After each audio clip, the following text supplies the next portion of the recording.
Welcome to the Polygamer podcast, where gaming is for everyone. Join us as we expand the boundaries of the gaming community.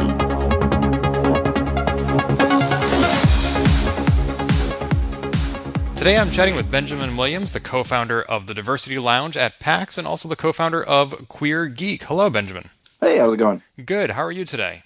Not too bad. I understand it's been unseasonably warm in the Seattle area this summer. Yay, global warming! Yay, climate change! Or something like that. Wonderful. Well, I wish I had more opportunities to experience it myself. Unfortunately, I would like to be going to PAX Prime this year. I'm not. It's just hard to justify the trip across the country when I have PAX East in my own backyard right here in Boston. Oh, it's almost as if that was their strategy when they planned PAX East, eh? What were they thinking? The idea should be to get me so addicted that I want to go to all of them. Got to catch them all. Oh, there are people that do that, trust me. I believe it. Yeah. But you've been going to PAX Prime, what? The event's like 12 years old now or something? You've been going every year? No, so I only moved to Seattle in 2006, and I believe Prime started even a little bit before then. My husband and I started attending in 2008, and then we skipped the swine flu year, luckily. But otherwise, we've been regular attendees since about 2008. And have you been to all the PAX Easts? No, in fact, I only had the privilege of going to PAX East once I started working on the Diversity Lounge, so I've been to 2 of them so far, and it's very different experience. It's very interesting to see the different flavors of PAX depending on just sort of like, I find that it has very little to do with the attendees, because the attendees are, I think, very similar all around. It's mostly just sort of the convention space shapes the feeling of the show, and it gives it a whole different flavor. So it's interesting to see in all the different locations. I can imagine. The very first PAX East was held at a different location, and every year since then has been dramatically different from the first. Oh yeah, it wasn't always held in that big convention center? No, the very first year is held in the Heinz Convention Center, which via public transit is much more accessible and has a lot more places to eat and stay in the area, but the convention center itself is much smaller. Yeah. So I want to talk to you a lot about PAX East, but before we get to that, I want to establish some of your other credentials, which is the co-founder of Queer Geek, a nonprofit in the Seattle area. Can you tell us a bit about that group's mission? Sure. I started Queer Geek with some other local folk with the idea that basically I was doing some work in the area to sort of like get the community together and sort of build sort of a social base. And I found that there were other people who were also doing the same work, but just in different arenas or in different ways. So I was doing a float in our Pride Parade. And then I knew someone who was doing like weekly game nights. And then there was another person who was doing a big party every time PAX happened in town. And it was just like, I wanted us to Justice League it up together and sort of make a big to-do of it. But I mean, honestly, the idea was that, and granted, it was a while ago, but it wasn't forever ago. I guess it was like 2011 maybe. But even in the short time since then, I feel like there's been a very big change in the gaming industry, because at the time there was very little identity for like queer gamers. I mean, there were some Reddit groups, and there was like gaygamer.net, and there were these people who had been around for a while doing sort of the groundwork, but there wasn't, they just didn't feel like a very strong community or a strong identity as a queer gamer. And so one of the things that I wanted to do was I wanted to, one, improve things in gaming for queer people, both in the media representations and in the sort of the community interaction, things like that. And I knew that the best way to sort of improve things was visibility. I mean, this is sort of the cornerstone of queer politics for decades, is if you make yourself visible and you make yourself known to people, then it's only a matter of time before they accept you.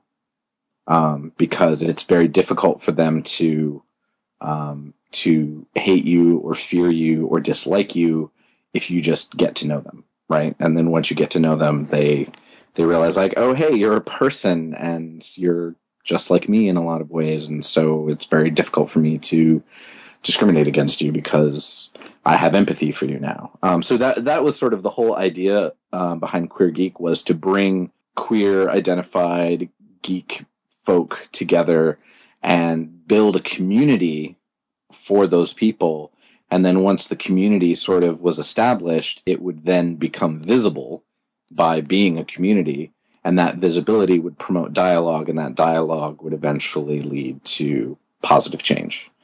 So that was sort of the impetus behind it.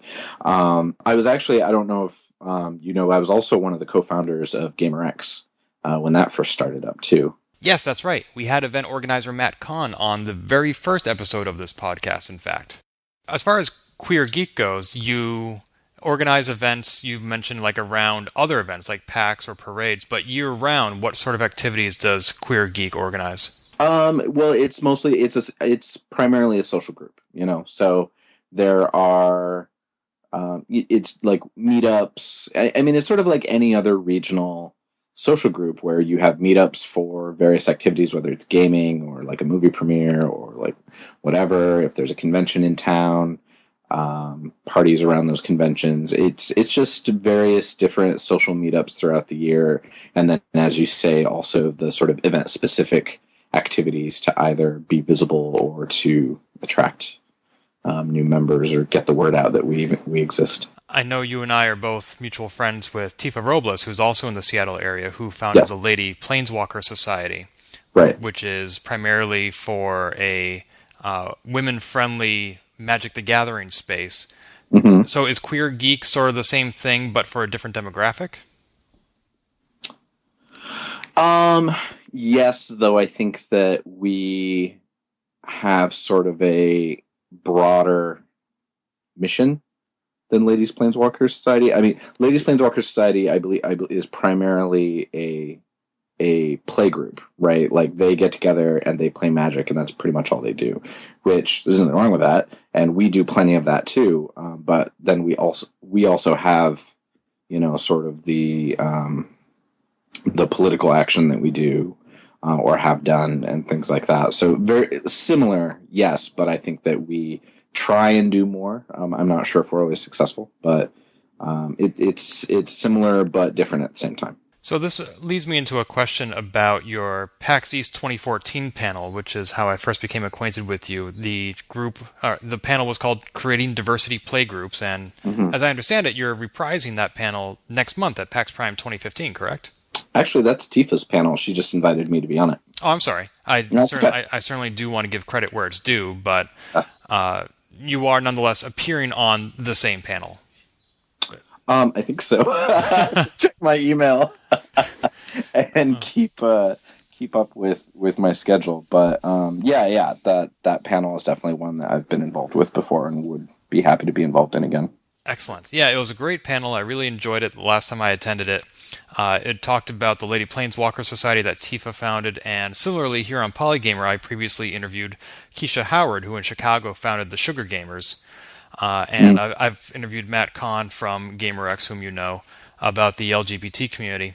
So the name of the panel was Creating Diversity Playgroups. So from these examples I gave, is the definition of a diversity playgroup a safe space for a marginalized demographic?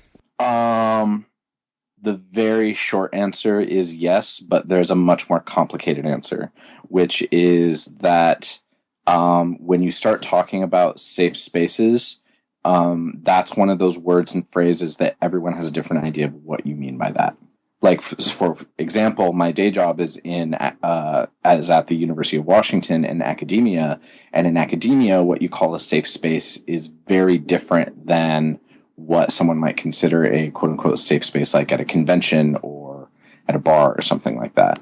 I was actually having a really great conversation about this very topic with my best friend Zan, who is the owner of Northwest Press, a queer comic book company, talking about the different ideas of what it means to have a safe space. Because at least for queer people, which is the demographic I can speak most readily to, if you think about like gay bars back in the day, right?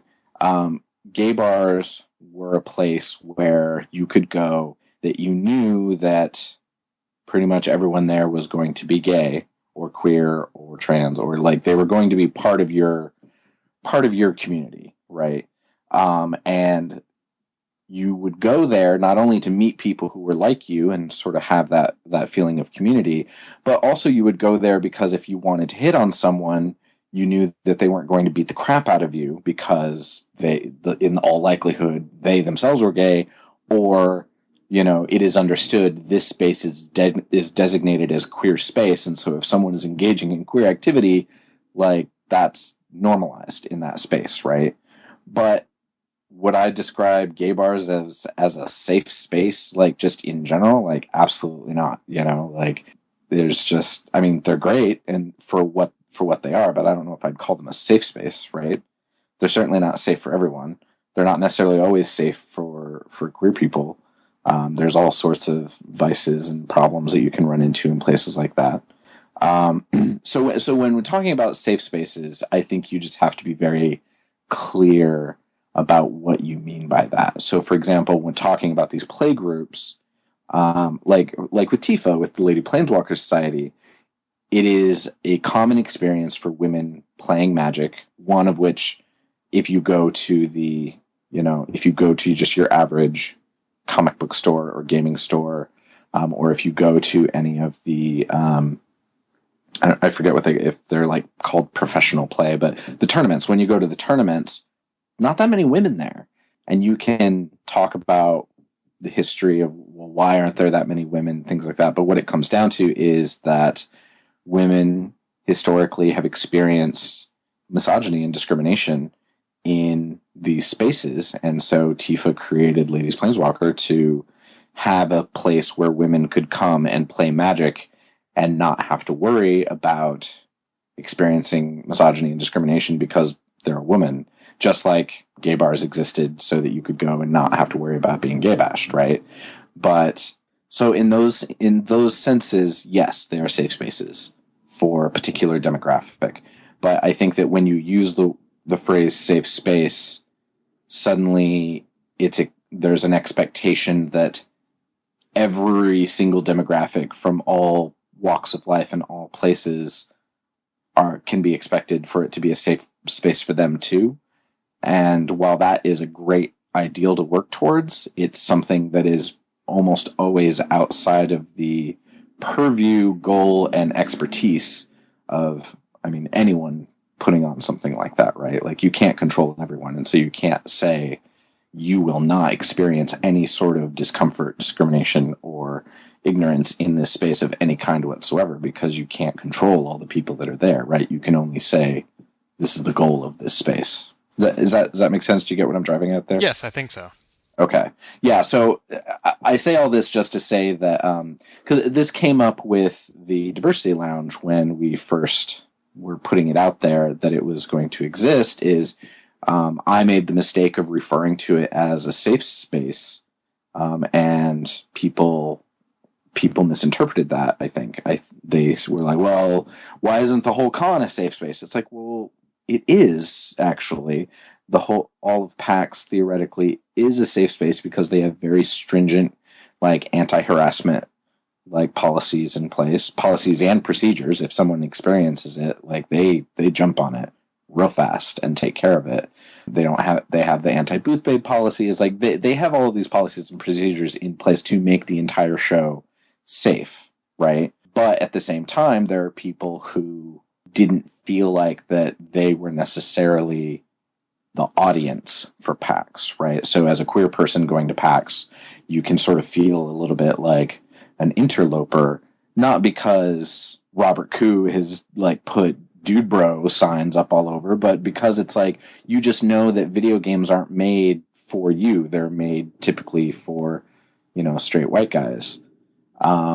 And so you sort of feel a little bit like an interloper. And so the idea of the lounge was like, well, we're going to create a space sort of like a gay bar, within the idea that, like, well, if you come to this place, you know that you will find people like you.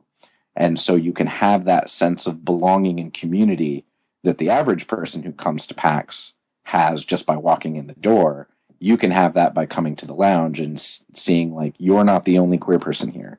You're not the only trans person here. You're not the only person of color here.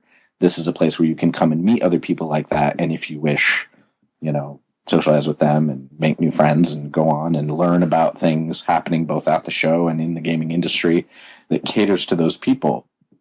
And so what I should have said instead of safe space within the con is more like safer, like more safe, or just like, or just left it as like, it's a lounge. It's a place for you to come and meet people. That's all it is. You know what I mean? It was interesting to hear you compare the Diversity Lounge to a gay bar, because you had said that gay bars can be problematic. What do you mean by that? Well, you had said that they were great in their day, but they're not necessarily safe for everybody, and they certainly have their vices. Sure, but the reason that I compared the lounge to that was just the idea of a gay bar is a type of space that is similar to other spaces, so other bars, but they have a specific audience that they serve. Just like a sports bar is a specialty kind of bar, or a wine bar, or whatever like that. It's serving a particular audience, and it's calling out that it's serving that particular audience. And that was the goal of the Diversity Lounge, was that it was like, hey, we know you're here at PAX, and we know that you have interests that go beyond or are in addition to just sort of the average stuff that you're going to run into on the floor. So here's a place for you to come and learn about those interests that might be specific to you, and to meet other people who share your interests and background. Gotcha. Thank you for explaining that. I didn't mean to try to catch you in your own terminology. Gotcha. No. It's certainly not that. I've never thought about the Diversity Lounge in terms of gay bars. To be honest, I haven't given much thought to gay bars in almost any context, for better or for worse, and I just wanted to make sure I was understanding the metaphor. Right. So actually, let's back up a little bit with what exactly the Diversity Lounge is, because itself is fairly young. Was the first one at PAX East 2014?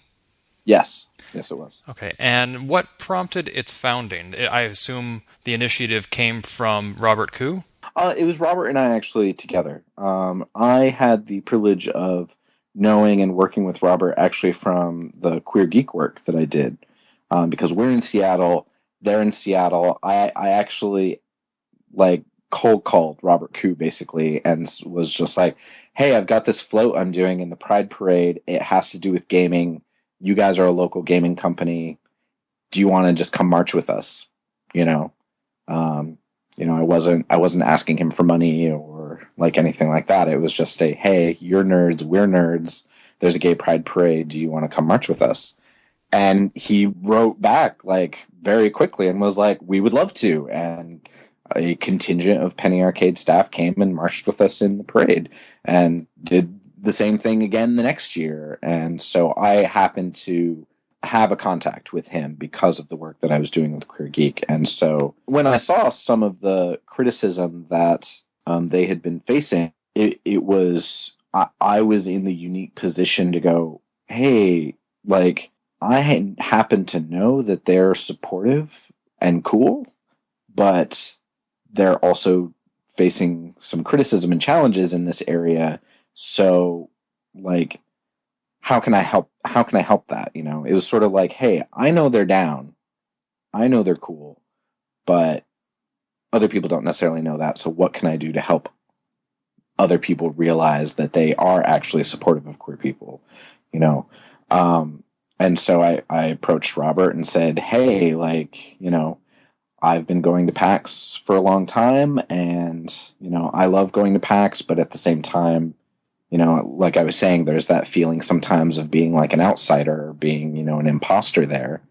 And I was like, what if we came up with something to let people know that, that this is a place where everyone is welcome. And how can we really stress that? Because it's one of those things, like I said, everyone is welcome at PAX, and they have always been welcome at PAX. But sometimes, especially with communities that have historically faced discrimination and oppression and things like that, sometimes you have to, you can't just be like, well, we're open to those people. They just have to step up and, make themselves known. It's like, no, sometimes it's great if you can be the one to extend the hand and say, hey, just so you know, we're here for you.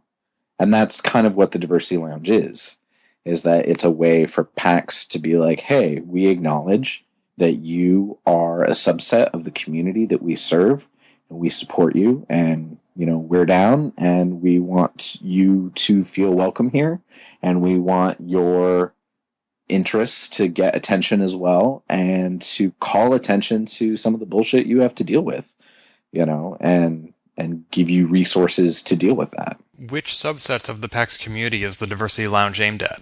It is aimed at basically anyone who would fall under the label of diverse. So people of color, queer people, trans people, women, unfortunately. And when I say unfortunately, what I mean is, like, even though women are a majority of the people on the planet, they basically are a minority when it comes to gaming. Although that is changing. Or they're at least a minority in the way that they are treated and represented in gaming. So yeah, women, people of color, queer people, just basically anyone who isn't the standard target audience of your average AAA title. It's anyone who is underserved, basically, in the community. That's who we try and focus on. So, as a straight, white, cisgendered male, what am I going to get out of the Diversity Lounge? You, sir, are going to get whatever you want out of the lounge. You can learn about the challenges that other people are facing. You can learn about what you can do to help if you wish. You can, find out about things that you might not necessarily otherwise learn about just by walking the expo hall floor. You can get the same thing that everyone else gets out of it too. It's just a matter of whether or not you're interested. You said I might learn things in the Diversity Lounge I might not get from walking the show floor, but ideally, shouldn't I learn those things on the show floor as well? Well, the show floor and sort of the lounge space they sort of have two different goals. And is this a lead into asking why we don't have a presence on the show floor? Maybe that'll be a topic we address. Because it's certainly a topic that has been a source of criticism of the lounge in the past. So that's... To get this out there up front, I love the Diversity Lounge. I've spent a lot of time there. My friends have spent time there. I can't help but try and think 3 questions ahead, because I work in diversity. I work in diversity in my day job at the University of Washington, and I work in diversity in my spare time in the community that I love, which is gaming. And when you do that work, you get a lot of criticism from all corners. So yeah, sorry, I can't help but try and think ahead like that. Well, also, you're cheating because you have all my questions ahead of time. Well, yes, but you can with new ones. Surprise, got you ones. No, I'm kidding. Jeez. No, I'm totally kidding. So okay. Here's the thing about your question was, should you learn about these things on the floor? Yes, ideally you should, and in some cases you do. So, like, there are companies that are out there that serve our communities. So BioWare is the low-hanging fruit. Everyone knows that they're down, and they have a great representation in their media. They're part of EA, and EA is one of the only companies in the entire video game industry that actually has a team which is part of their corporate structure, which focuses on diversity both in their workforce and in the media that they create. So, I mean, that's easy, right? I also would love to call out Bethesda, not Bethesda, Behemoth. They both start with a B. Behemoth, I think, is also really great and has even just gotten better with time as far as the way that they handle sort of the representations of different people in their media.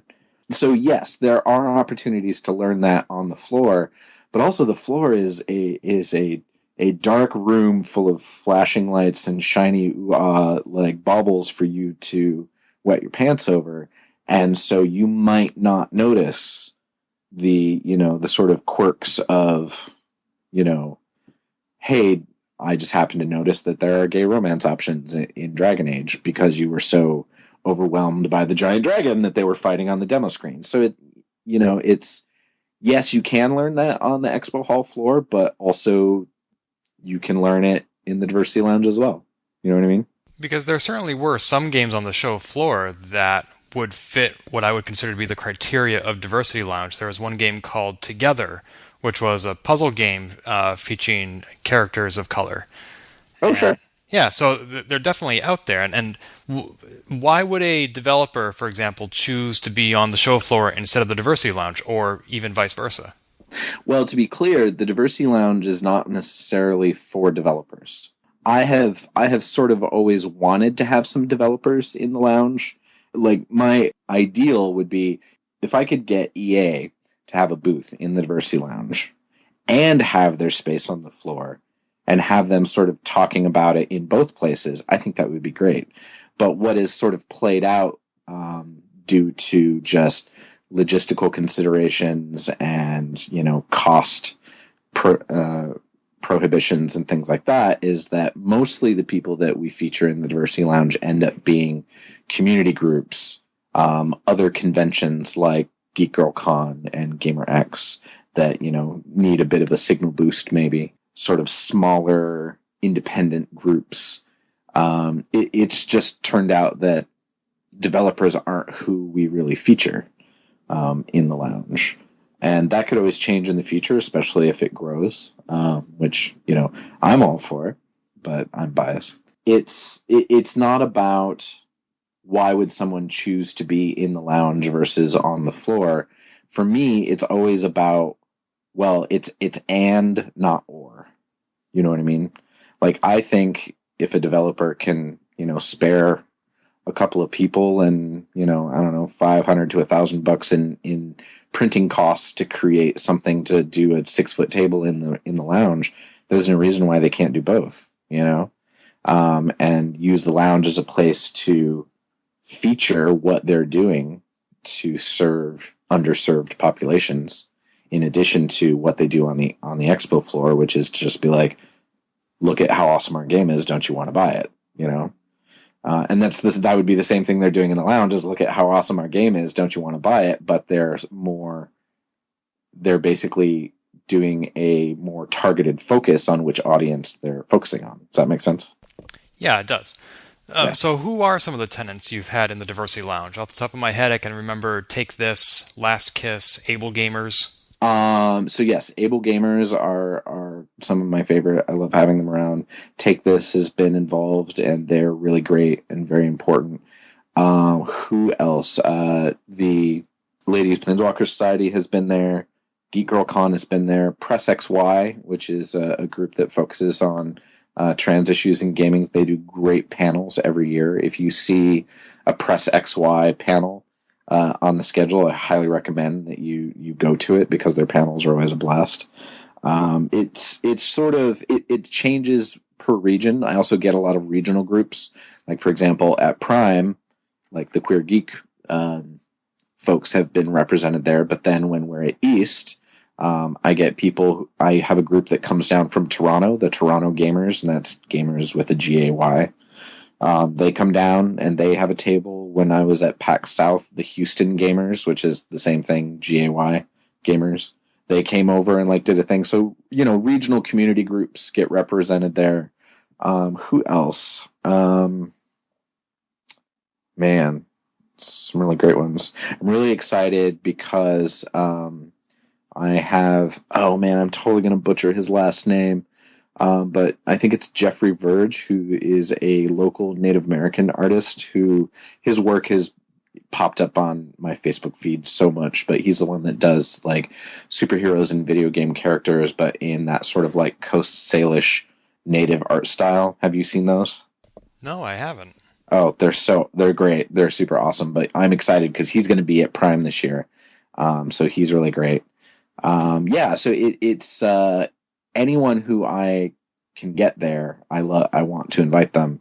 But those are sort of just a smattering of the different people that have been there. Do they necessarily need to be from the video game industry, or can they be other aspects of geekdom, like comic books? Oh, yeah, it's sort of anything from geekdom. I'm going to sort of lean probably harder towards the video game stuff if I'm lucky enough to have to pick and choose between who gets a spot. I'm going to lean more towards the video game stuff. But I've also had just sort of general general nerd stuff there. I mean, like Geek Girl Con, they're not just a video game convention. They're just sort of general geek culture, but they're there. Northwest Press, the queer comic book publishing company, has been there in the past.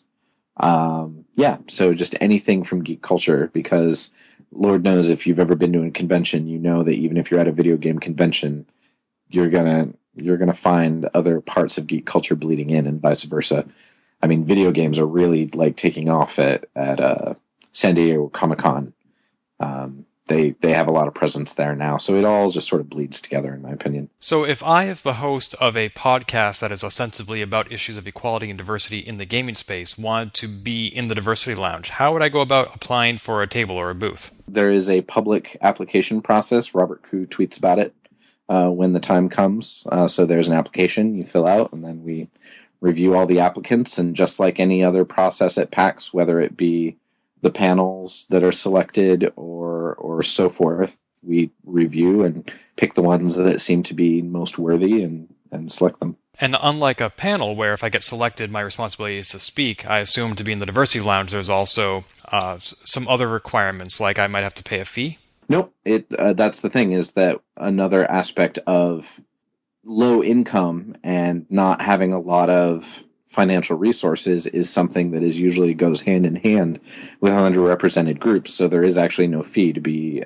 in lounge. We give the tables away for free and give away the space for free, which is something that I think is really, really cool of PAX, because they certainly can make money off of every square inch of those convention centers, but they're donating the space to do the lounge. That's great to hear. I was wondering about that because I know some, not many, conventions in this industry may pay their speakers. PAX is on such a scale that I don't know if that's feasible, but it would certainly encourage individuals who come from marginalized communities who may not have a lot of social capital to be able to be represented and to speak. So I was wondering, how do you get them to come to the Diversity Lounge, and being able to waive any sort of a fee that they might have to pay to be on the show floor is certainly helping to level the playing field.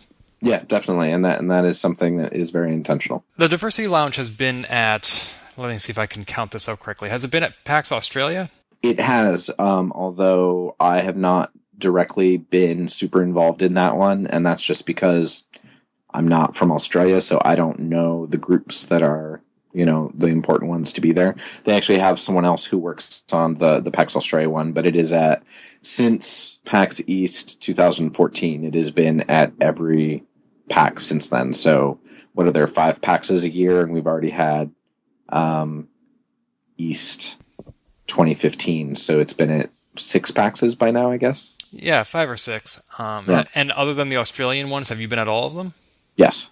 So how would you, we talked a little bit about the distinct flavor and audiences that each one has based on regional groups, but now that the Diversity Lounge has been around long enough that it can actually start iterating at specific locations, for example, having been at PAX East twice now, how would you say that the space has grown or evolved? It's only been one year. So I don't know if there's really been time to see an evolution path. But one thing that I have seen, just even from PAX to PAX, is that we do occasionally get someone who, especially at the first PAX, we got plenty of people who were super skeptical of what the space was going to be. And then they got there and they're like, oh, hey, it's actually pretty cool. And anyone who had anything negative to say about it pretty much either didn't come to the lounge or they weren't in the lounge for longer than literally 30 seconds.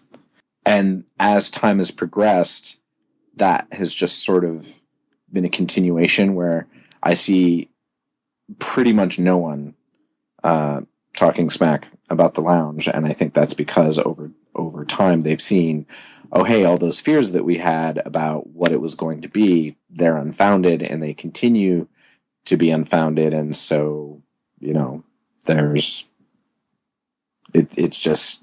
it's moving from sort of apprehension to acceptance and now into excitement. So like for Prime, this year I unfortunately had to turn some people down. Whereas before I was sort of, scrounging around to try and find people who would be up for participating. I actually had to turn people down at Prime because I just didn't have enough space. That is a very good problem to have. Yeah, it was nice. Well, not nice because I want to accept everyone. Of course. But yes, nice problem to have. Well, can't the Diversity Lounge get bigger so that it can accept everybody? Well, I mean, if you accept everyone, then, you know, if you start down that path, then we can have a whole, we can have a whole convention devoted to it, which there already are, you know, with Geek Girl Con and GamerX. So I think that as it regards to PAX, sure, more growth would be great, but everyone wants to grow at PAX, and these convention centers, especially Prime, Prime is just a nightmare for space, like, because the convention center there is just, it's laid out weird, and there's not a lot of space, and they already have like all these other satellite locations to try and expand the space, and they're sort of hitting capacity at how much space they can get. So growth, I think, for the lounge is going to be limited by that, just like anyone else is going to be limited for growth at PAX for that sort of thing.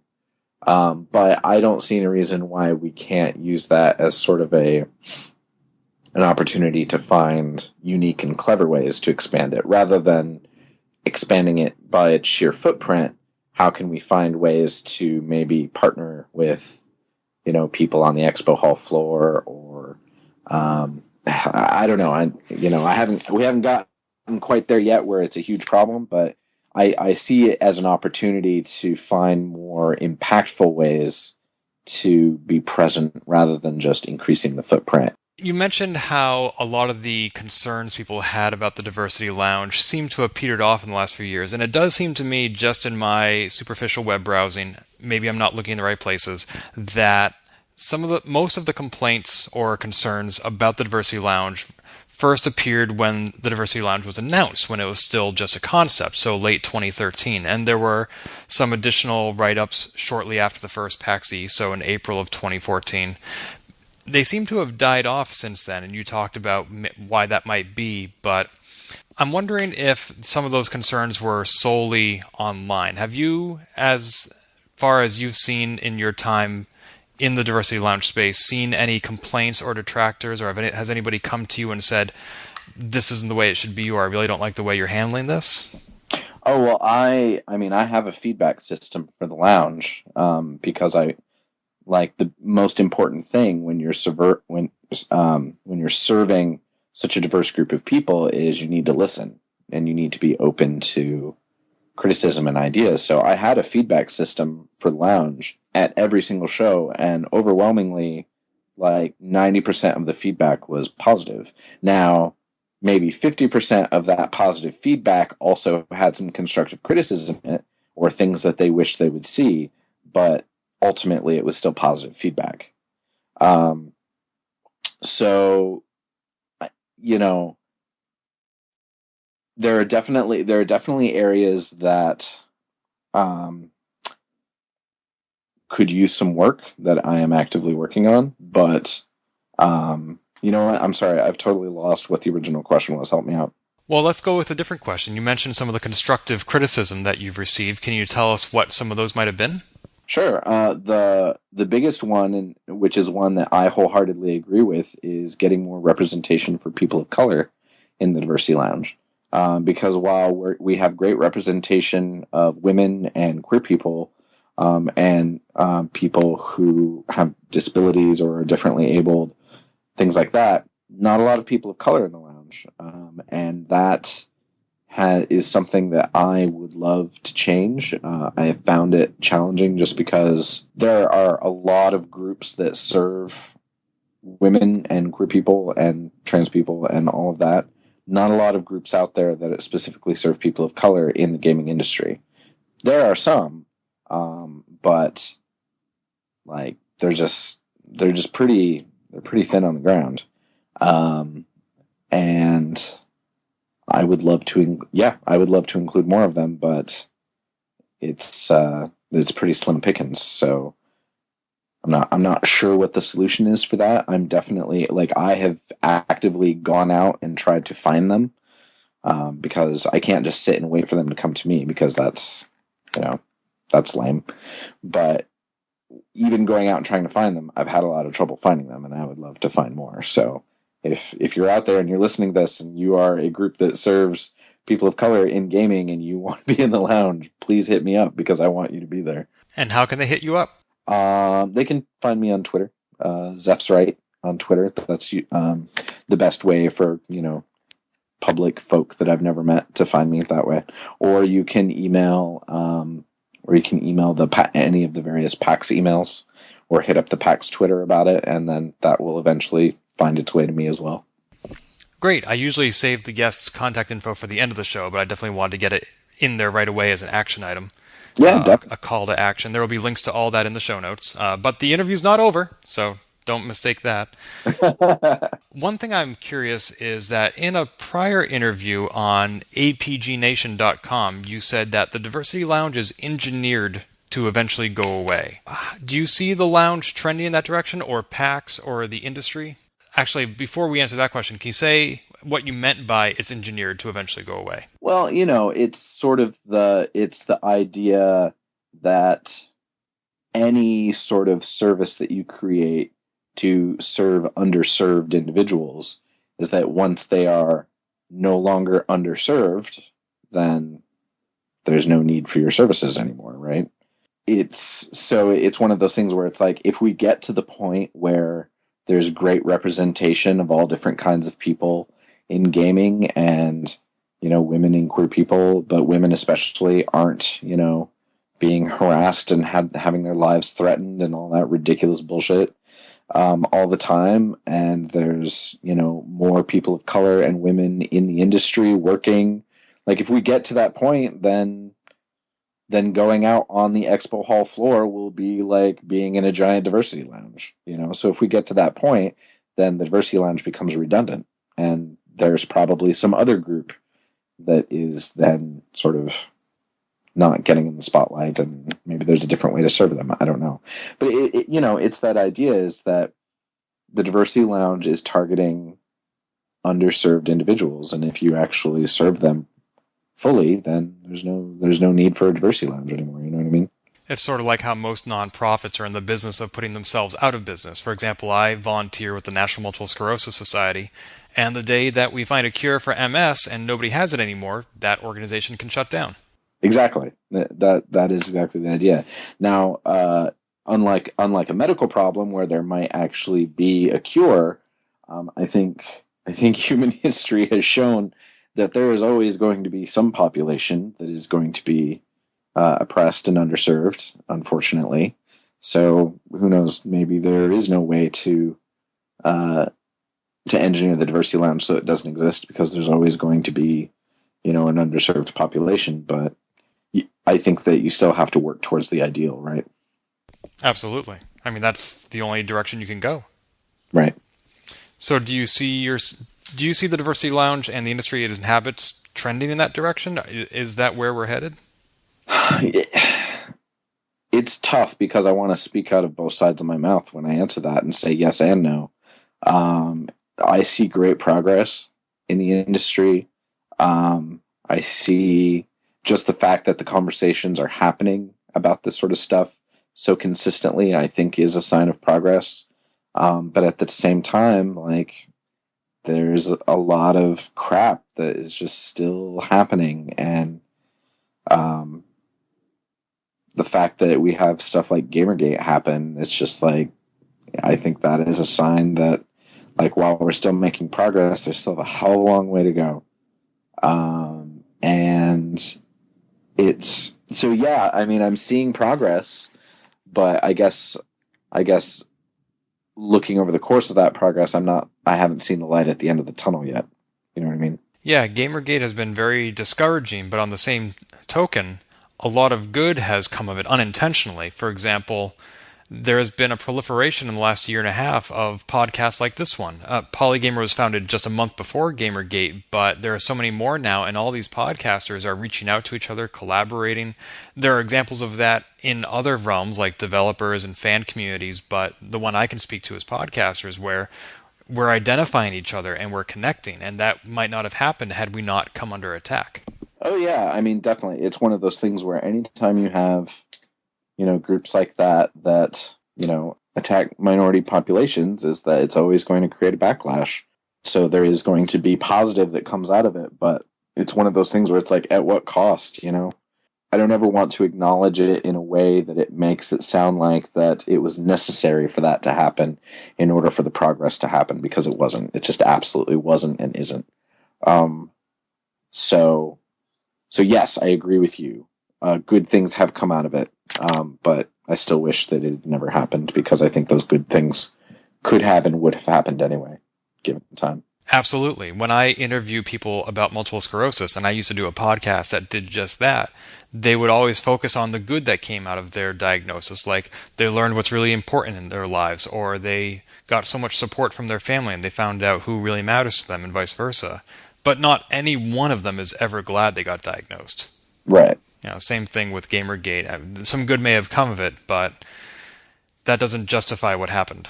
Well, and there's a lot of bad that has come out of it, and I mean more than just the obvious sort of crap that came from it. There is, I can speak to this personally. Like, I was actually, I had a lot of people, including people in the gaming industry who I respect, who were encouraging me to start a consulting company specifically geared towards diversity in the industry. Sort of a la, kind of like the work that James Portnow does, but specifically focusing on diversity. And I was all set to do it. And then Gamergate happened, and I realized, I was like, you know what? Like, I will never make enough money to doing this that will make dealing with that kind of bullshit in my personal life worth it.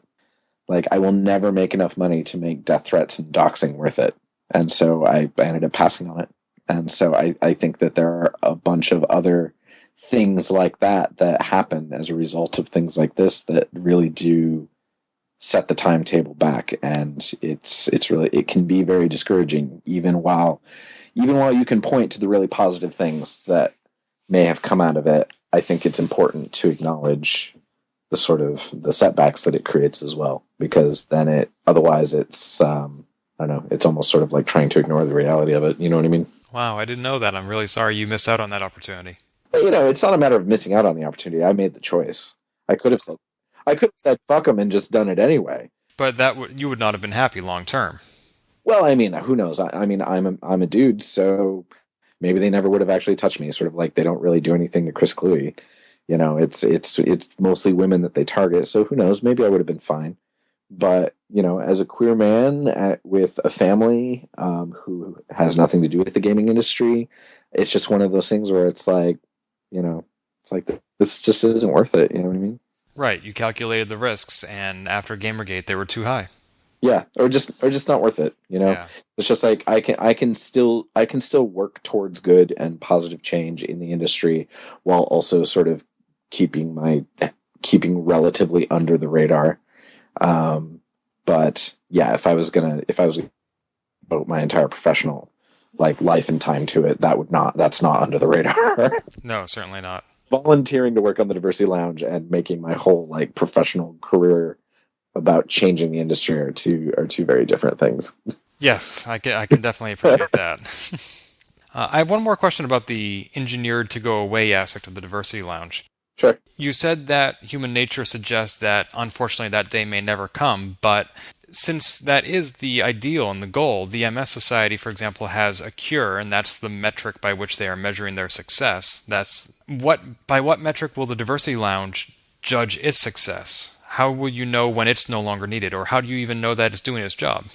All you have to do is just sort of look at the lounge during any day of PAX, know it's doing its job. There are people in there. It's crowded. It's packed. People are in there having a good time, meeting each other, having important conversations about things that matter to them in the industry, and that's its only goal, is to sort of in the same way that my goal with Queer Geek was to raise visibility and have that visibility be the catalyst for change in the Diversity Lounge. If there are people coming into the lounge and engaging in the dialogues that need to happen around diversity, goal met, mission successful. And then if you really want to try and measure success, then I'd say just keep an eye on the expo hall floor and see, like, look at what sort of media representations are happening there, and if those start to change in a meaningful way, then I mean, and not to suggest that the Diversity Lounge is the only thing that would cause that. There are many, many things that would lead to that. But as far as looking for the sign that it's no longer necessary, looking for the change in media representations on the expo hall floor, like looking for, you know, a lack of articles about people having all these terrible experiences working in the industry, or reporting on the industry, or attending conventions. Like, those are the things that would tell us that the mission that we're working towards is being accomplished. Excellent. Very good. So here's the question we've all been dreading.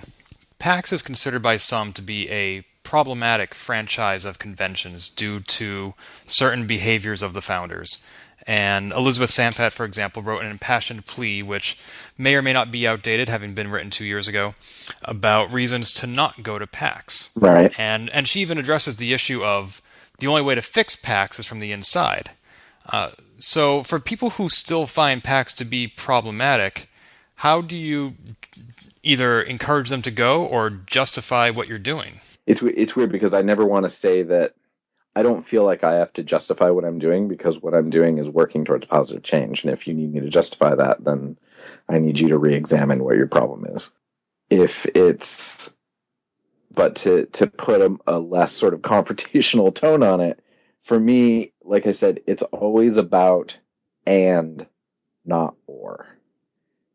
Like, people who say, well, don't go to PAX because it's problematic.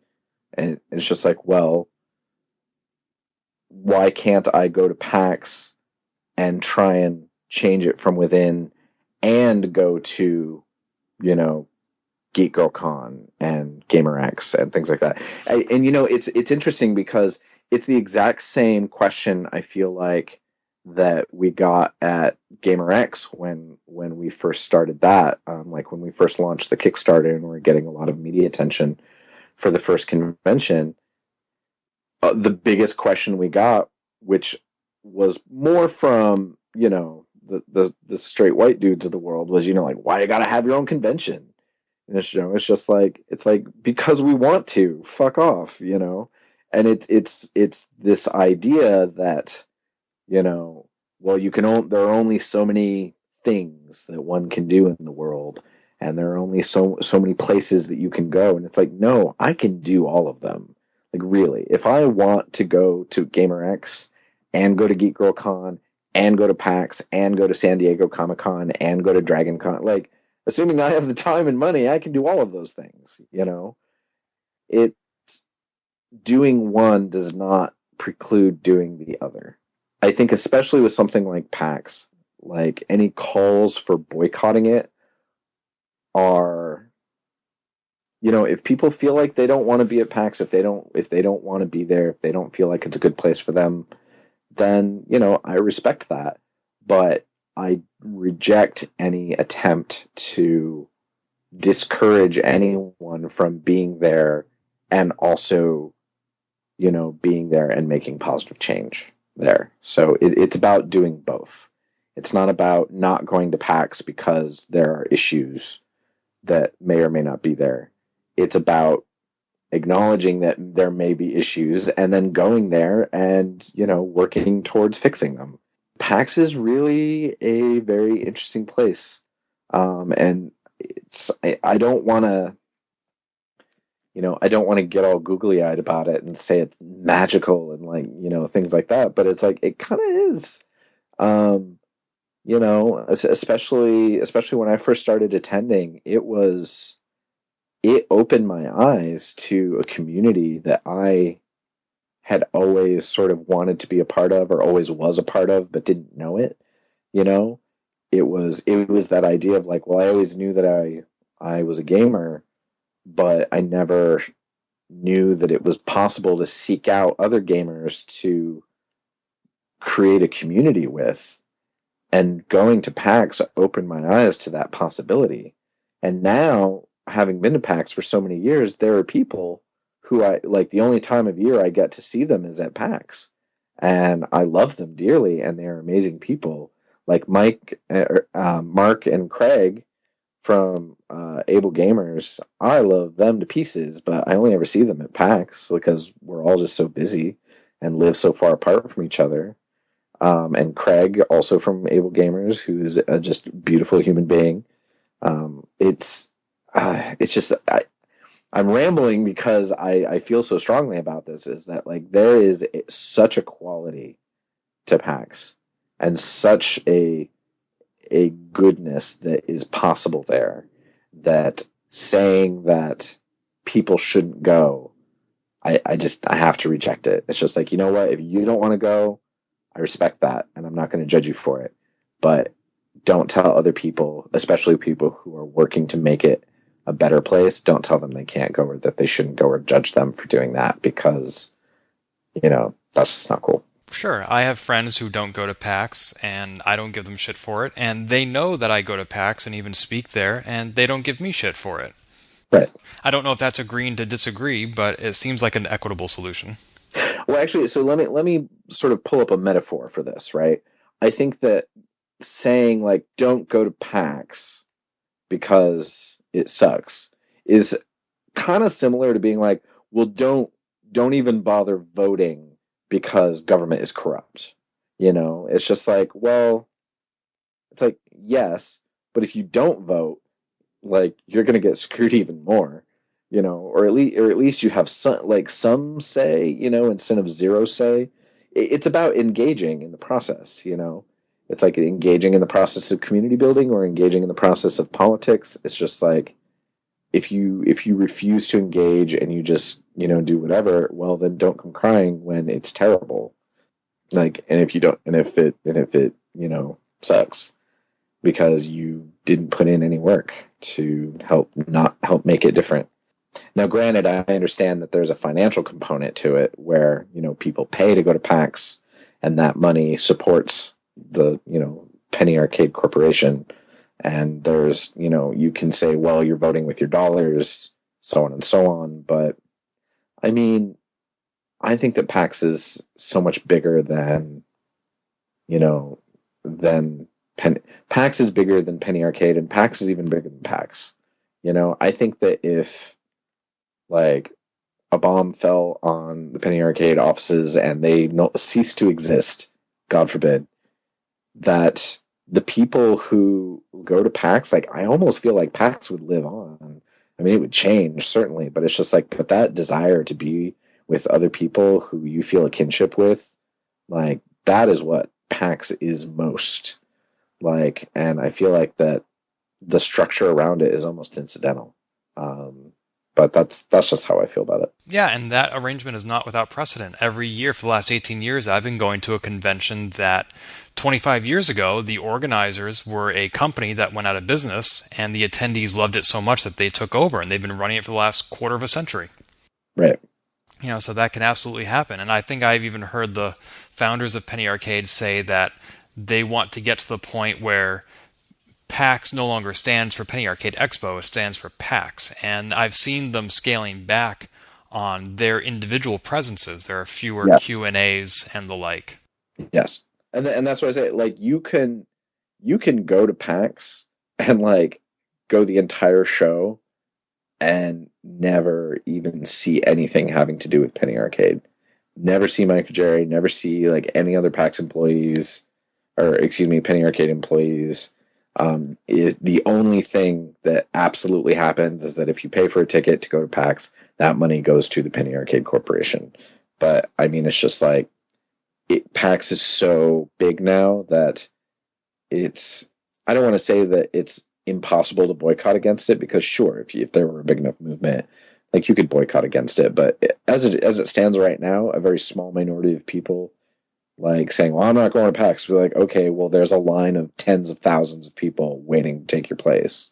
And so, while I respect that decision, if you don't want to be there, like, you're also not doing anything to enact change by doing that, really, in my opinion. But at the same time, just because an opinion is unpopular doesn't mean it's wrong. Oh, I didn't mean to suggest that. No worries. I think that's I think I may be transferring a bit because that's an opinion I hear a lot from my father. It's something that always Tell me bugs about me. your childhood. Like, So sorry, maybe projecting a bit. no, you're fine, you're fine. Well, and also I want to be clear that like I just want people to get along.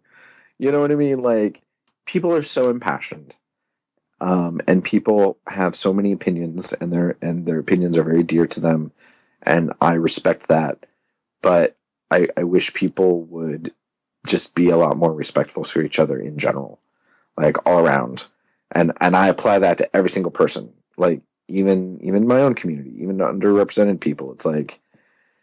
It's just like I just want there to be compassion, for all people, because without diving way too much into my own personal life or personal philosophies, it's just like look, everyone has something that they are fighting. Everyone has something that they're suffering against, and I'm not here to win the oppression Olympics and say that my suffering is greater. I'm just here to try and alleviate suffering and to make people happy and to improve people's lives.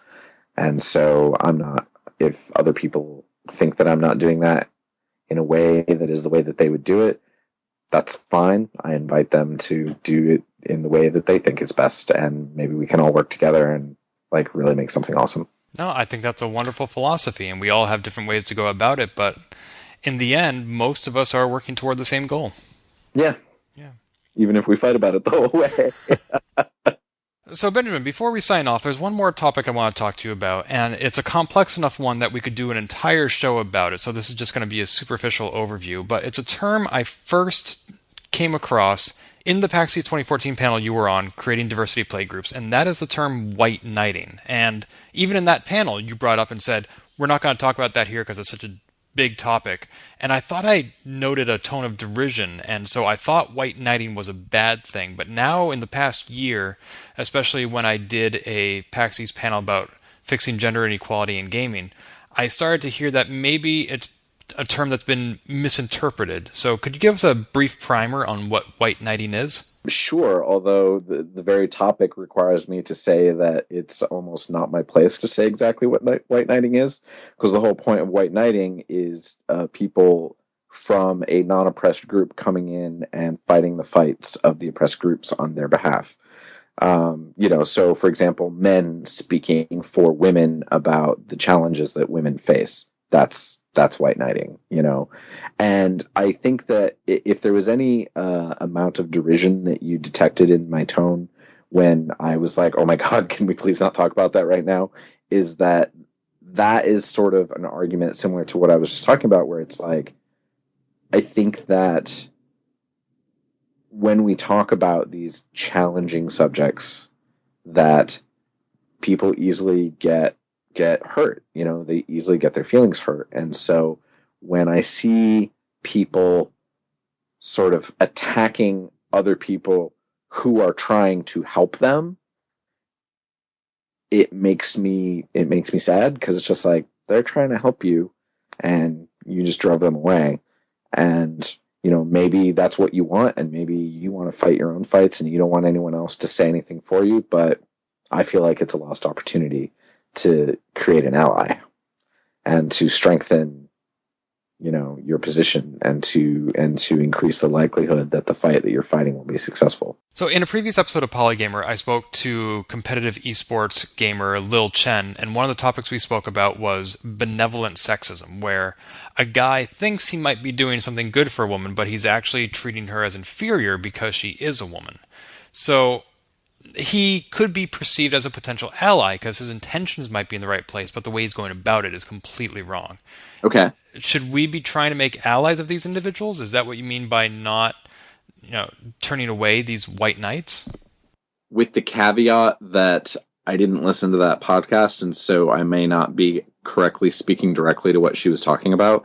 Absolutely, I think that you should try and make allies of those people. Anyone who sort of like comes at you with goodwill and good intention, but with a amount of ignorance or lack of knowledge, the only difference between them being an ally and them being, no one, is just that lack of knowledge. they have the goodwill, they have the good intention, they just don't have the experience or the knowledge to do the best thing possible with that goodwill and good intention. You know what I mean? It's sort of like, it's like, yes, someone can want to address something that is sexist, and in the process of addressing, they themselves do something sexist, but at least they're aware that sexism exists and they want to change it. You know, that's like saying that, it's like saying that, you know, white people can't advocate for, like, Black Lives Matter. It's like, we absolutely can and we absolutely should. But at the same time, like, you have to recognize that, you know, like the Avenue Q song says, everyone's a little bit racist, you know?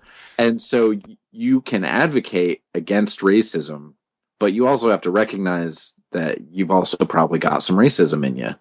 And the same thing goes for, you know, misogyny and homophobia and everything, is that, like, when a man is, you know, trying to, you know, help a woman and then while trying to help her says something that's totally misogynistic, it's like, well, yeah, it's because everyone's probably a little bit misogynistic in some ways. Like, but at least he had the good intention. And if you have the patience and the ability to take the time and educate, then rather than, you know, get angry at them for not, you know, already knowing what they're supposed to do, then you take someone who could have been an ally and instead or rather, it's like you make someone an ally who instead might even become like, they're like, unfortunately could be an enemy. You know, like if someone wants to help you and then you know, spit in their face and say, fuck you, you didn't do it right. I don't think it's unreasonable to expect that if that happens enough to some people that, you know, they're going to be like, well, then fuck you. Like, I'm not going to help you anyway. And in fact, maybe you don't deserve help because, like, you're being an asshole, you know? And that happens and it's not just with, like, women and men. It's like that happens in communities all over the place. It happens in different ethnic group communities as they advocate for their things. It happens in the queer community. I think it especially happens amongst, like, the trans communities and the gay community a lot lately. That sort of thing has been happening. So I'm always an advocate of, like I said, I'm always an advocate of more, of and not or. It's just like, if someone has good intention and they want to help you, but they're doing it the wrong way, then just, like, if you can, take the time to educate them or direct them to the information that they're lacking, and don't get mad at them. Like, I know it's exhausting, and I know it takes a lot of effort, but like, I think that's the best thing to do, personally. I absolutely agree with not getting angry with them. That's something Keisha Howard and I talked about on this podcast a year ago. But as far as taking the time to educate them, that sort of puts the onus on the marginalized group to become an educator, and that isn't always their responsibility, and they don't always have the time for that. I don't want to go so far as to say that they do have the responsibility, but what I will say is that if the marginalized group who is experiencing discrimination isn't the one to educate them, well, then who is going to do it? You know, like with queer things, like, yeah, it's like if someone's like, oh, well, who's the man and who's the woman in your relationship? It's just like, yeah, that's really annoying. And it's just like, I have to explain this again, you know, and it's frustrating and it takes energy out of you. But at the same time, like, how easy is it to just stop and just go, hey, like, I don't know if you know, but that thing that you just said, like, it made me uncomfortable.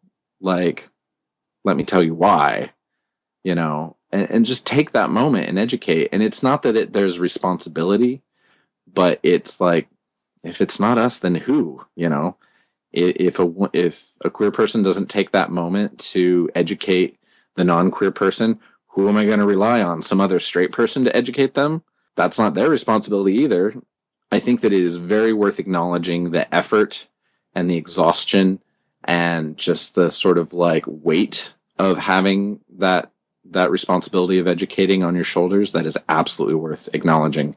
But I think that just because it's difficult doesn't mean that you shouldn't do it. So how does this tie back into the topic we spent the last hour discussing, which is the Diversity Lounge? Well, I think it has to do with most of the criticism that I got when the Diversity Lounge was first announced was not from like the straight white guys and the Gamergaters, although there was some derision from them, but the loudest and most vitriolic responses I got were from people who I would have considered my own allies, you know, like feminists and like queer people and like people who agree with me that there needs to be this change.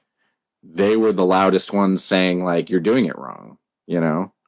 And so it's one of those things where it's like, I wish there was less time being angry at each other for disagreeing with tactics and ideas about how to do it, and more time having sort of like meaningful dialogue amongst each other and building allyship across lines. Excellent. Well, thank you for that brief primer into White Knighty. I appreciate it. like I said, huge disclaimer, like very brief. It needs so much more. Please do not take what I just said as canon, because it's not. It's so brief. Right. Like I said, I would love to have somebody come on the show and talk about just white knighting for a whole hour, and that would still probably just be scratching the surface. Yes, indeed. But at least for me, since you were the person who I first heard the term from, I wanted to go back to my own point of origin and get it right from the horse's mouth. Okay, yeah. And like I said, just any sort of derision was not because of like that there's not valid sort of concern there, and that it isn't sort of like ever a bad thing.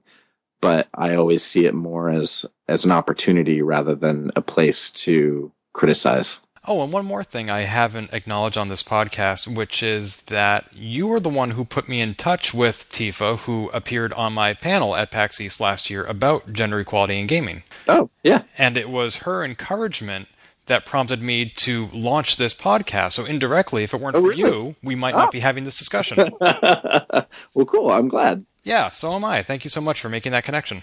Yeah, definitely. See, like I said, it's like, yes, like, I think you said earlier, you are a straight, white, cisgendered guy, but that doesn't mean that you can't have, you know, very strong feelings about injustice and inequality and want to spend your time addressing those changes. And I will be the last person to try and discourage you from doing so. Thank you, even though sometimes my demographic does leave me walking on eggshells, wondering if I'm qualified to speak about these things. That's why in these interviews, I tend to let the guests do most of the talking. Well, that's fine. And if you're ever unsure, then just ask questions.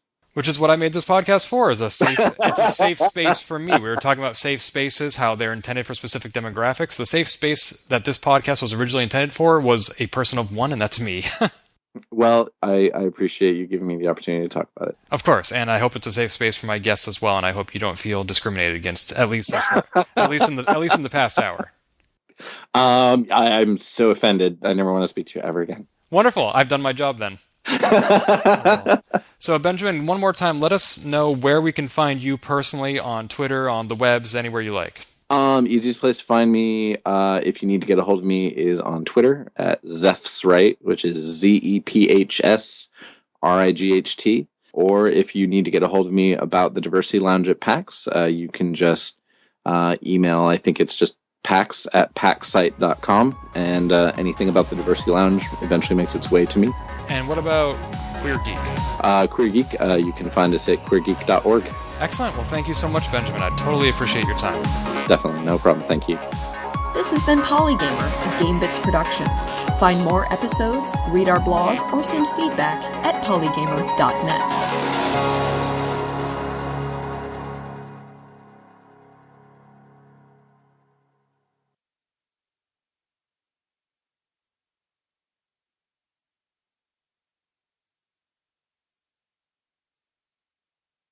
Oh, wrong camera. Oh, actually, we don't need any camera. Oh, you don't need any camera? No, okay. Audio only. Well, fine then. Just be there in your boxers and, like, be selfish about it. No. How'd you know? Well, I mean, straight guys, right?